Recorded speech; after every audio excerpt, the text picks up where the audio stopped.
हाँ, कन्हैया ने मिट्टी खाई है। हितैषणी यशोदा ने श्री कृष्ण का हाथ पकड़ लिया। उस समय श्री कृष्ण की आंखें डर के मारे नाच रही थीं। यशोदा मैया ने डांटकर कहा, क्यों रे नटखट, तू बहुत ढीठ हो गया है। तूने अकेले में छिपकर मिट्टी क्यों खाई? देख तो तेरे दल के तेरे सखा क्या कह रहे हैं। तेरे बड़े भैया बलदाऊ भी तो उन्हीं की ओर से गवाही दे रहे हैं। भगवान श्री कृष्ण ने कहा, मां, मैंने मिट्टी नहीं खाई। मैया मोरी मैं नहीं मिट्टी खाई। मैया, ये सब झूठ बक रहे हैं। यदि तुम इन्हीं की बात सच मानती हो तो मेरा मुंह तुम्हारे सामने ही है, तुम अपनी आंखों से देख लो। यशोदा जी ने कहा, अच्छी बात, यदि ऐसा है तो मुंह खोल। माता के ऐसा कहने पर भगवान श्री कृष्ण ने अपना मुंह खोल दिया। हे परीक्षित, भगवान श्री कृष्ण का ऐश्वर्य अनंत है। वे केवल लीला के लिए ही मनुष्य के बालक बने हुए हैं। यशोदा जी ने देखा कि उनके मुंह में चर अचर संपूर्ण जगत विद्यमान है। आकाश वह शून्य जिसमें किसी की गति नहीं। दिशाएं, पहाड़, द्वीपों और समुद्रों के सहित सारी पृथ्वी, बहने वाली वायु, वैद्युत अग्नि, चंद्रमा और तारों के साथ संपूर्ण ज्योतिर्मंडल, जल, तेज, पवन, वियत प्राणियों की चलने फिरने का आकाश, वैकारिक अहंकार के कार्य, देवता, मन, इंद्रिय, पंच तन्मात्राएं और तीनों गुण श्री कृष्ण के मुख में दिख पड़े। हे परीक्षित, जीव, काल, स्वभाव, कर्म, उनकी वासना और शरीर आदि के द्वारा विभिन्न रूपों में दिखने वाला यह सारा विचित्र संसार, संपूर्ण ब्रज और अपने आप को भी यशोदा जी ने श्री कृष्ण के नन्हे से खुले हुए मुख में देखा तो बड़ी शंका में पड़ गई। वे सोचने लगी कि यह कोई स्वप्न है या भगवान की माया। कहीं मेरी बुद्धि में ही तो कोई भ्रम नहीं हो गया है। संभव है मेरी से बालक में ही कोई जन्मजात योग सिद्धि हो, जो चित्त, मन, कर्म और वाणी के द्वारा ठीक ठीक तथा सुगमता से अनुमान के विषय नहीं होते। यह सारा विश्व जिनके आश्रित है, जो इसके प्रेरक हैं और जिनकी सत्ता से ही इसकी प्रतीत होती है, जिनका स्वरूप सर्वथा अचिंत्य है, उन प्रभु को मैं प्रणाम करती हूँ। यह मैं हूँ और ये मेरे पति तथा यह मेरा लड़का, साथ ही ब्रज में ब्रजराज की समस्त संपत्तियों की स्वामिनी धर्म पत्नी हूँ। ये गोपियां, गोप और गौधन मेरे अधीन है, जिनकी माया से मुझे इस प्रकार की कुमति घेरे हुए है। वे भगवान ही मेरे एकमात्र आश्रय हैं, मैं उन्हीं की शरण में हूँ। जब इस प्रकार यशोदा माता श्री कृष्ण का तत्व समझ गई, तब सर्वशक्तिमान सर्वव्यापक प्रभु ने अपनी पुत्र स्नेहमयी वैष्णवी योग माया का उनके हृदय में संचार कर दिया। यशोदा जी को तुरंत वह घटना भूल गई और उन्होंने अपने दुलारे लाल को गोद में उठा लिया। जैसे पहले उनके हृदय में प्रेम का समुद्र उमड़ता रहता था, वैसे ही फिर उमड़ने लगा। सारे वेद, उपनिषद, सांख्य, योग और भक्तिजन जिनके महात्मा का गीत गाते आघाते नहीं, उन्हीं भगवान को मैया यशोदा जी अपना पुत्र मानती थीं। राजा परीक्षित ने पूछा, भगवान नंद बाबा ने ऐसा कौन सा बहुत बड़ा मंगल साधन किया था और परम भाग्यवती यशोदा जी ने भी ऐसी कौन सी तपस्या की थी जिसके कारण स्वयं भगवान ने अपने श्रीमुख से उनका स्तनपान किया। भगवान श्री कृष्ण की वे बाल लीलाएं, जो वे अपने ऐश्वर्य और महत्व आदि को छिपाकर ग्वाल बालों में करते हैं, इतनी पवित्र हैं कि उनका श्रवण कीर्तन करने वाले लोगों के भी सारे पाप शांत हो जाते हैं। त्रिकालदर्शी ज्ञानी पुरुष आज भी उनका गान करते हैं। वे ही लीलाएं उनकी जन्मदाता माता पिता देव की वसुदेव जी को तो देखने को भी नहीं मिली और नंद यशोदा उनका अपार सुख लूट रहे हैं। इसका क्या कारण है? श्री सुखदेव जी कहते हैं, परीक्षित, नंद बाबा पूर्व जन्म में एक वसु थे। उनका नाम था द्रोण और उनकी पत्नी का नाम था धरा। उन्होंने ब्रह्मा जी के आदेशों का पालन करने की इच्छा से उनसे कहा, हे भगवान, जब हम पृथ्वी पर जन्म लें तब जगदीश्वर भगवान श्री कृष्ण में हमारी अनन्य प्रेममयी भक्ति हो, जिस भक्ति के द्वारा संसार में लोग अनायास ही दुर्गतियों को पार कर देते हैं। ब्रह्मा जी ने कहा ऐसा ही होगा। वे ही परम यशस्वी भगवान में द्रोण व्रज में पैदा हुए और उनका नाम हुआ नंद, और वे ही धरा इस जन्म में यशोदा के नाम से उनकी पत्नी हुई।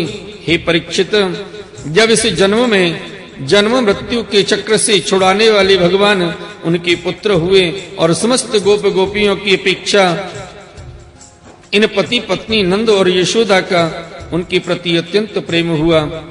ब्रह्मा जी की बात सत्य करने के लिए भगवान श्री कृष्ण बलराम जी के साथ ब्रज में रहकर समस्त ब्रजवासियों को अपनी बाली लीला से आनंदित करने लगे। बोले श्रीमद्भागवत महापुराण की जय।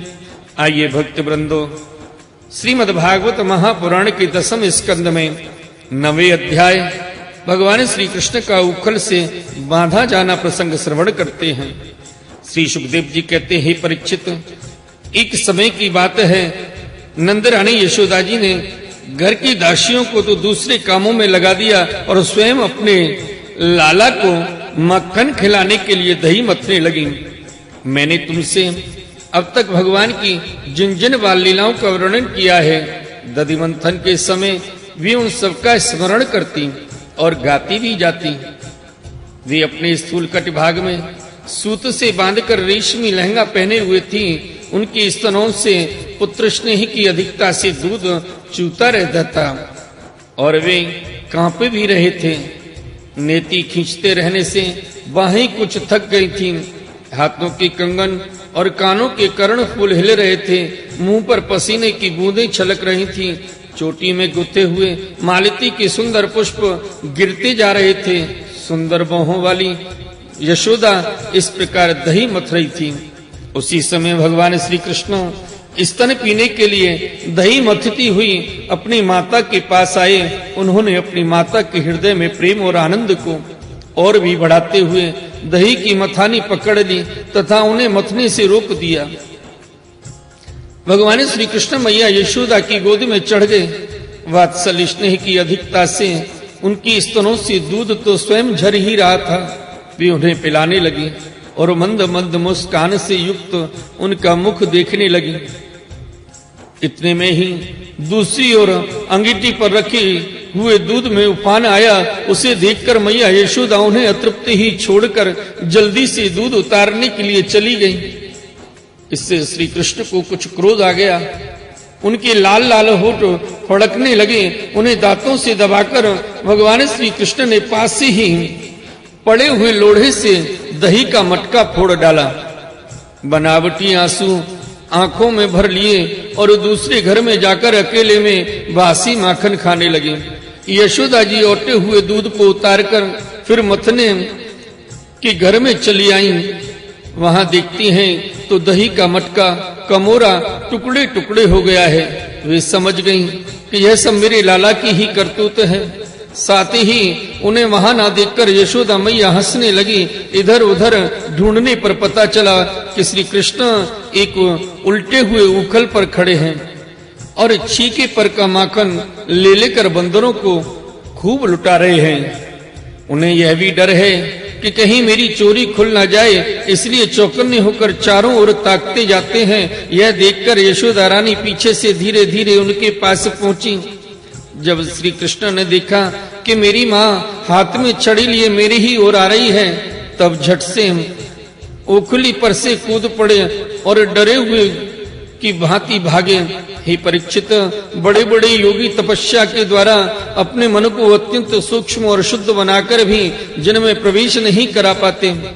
पाने की बात तो दूर रही, उन्हीं भगवान के पीछे पीछे उन्हें पकड़ने के लिए मैया यशोदा दौड़ी। जब इस प्रकार माता यशोदा भगवान श्री कृष्ण के पीछे दौड़ने लगी, तब कुछ ही देर में बड़े बड़े एवं हिलते हुए नितंबों के कारण उनकी चाल धीमी पड़ गई। वेग से दौड़ने के कारण चोटी की गांठ ढीली पड़ गई। वे ज्यों-ज्यों आगे बढ़ती, पीछे पीछे चोटी में गुथे हुए फूल गिरते जाते। इस प्रकार सुंदरी यशोदा ज्यों-त्यों करके उन्हें पकड़ सकी। श्री कृष्ण का हाथ पकड़ वे उन्हें डराने धमकाने लगी। उस समय श्री कृष्ण की झांकी बड़ी विलक्षण हो रही थी।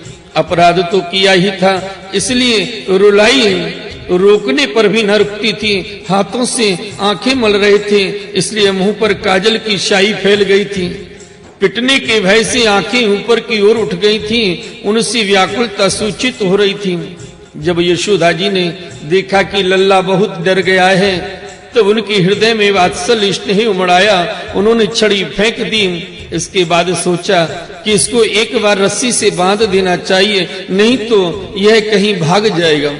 हे परीक्षित, सच पूछो तो यशोदा मैया को अपने बालक के ऐश्वर्य का पता न था, जिसमें न बाहर है, न भीतर, न आदि है और न अंत, जो जगत के पहले भी थे, बाद में भी रहेंगे। इस जगत के भीतर तो हैं ही, बाहरी रूप में भी हैं, और तो क्या जगत के रूप में भी स्वयं वही हैं। यही नहीं जो समस्त इंद्रियों से परे और अव्यक्त हैं, उन्हीं भगवान को मनुष्य का सा रूप धारण करने के कारण पुत्र समझकर यशोदा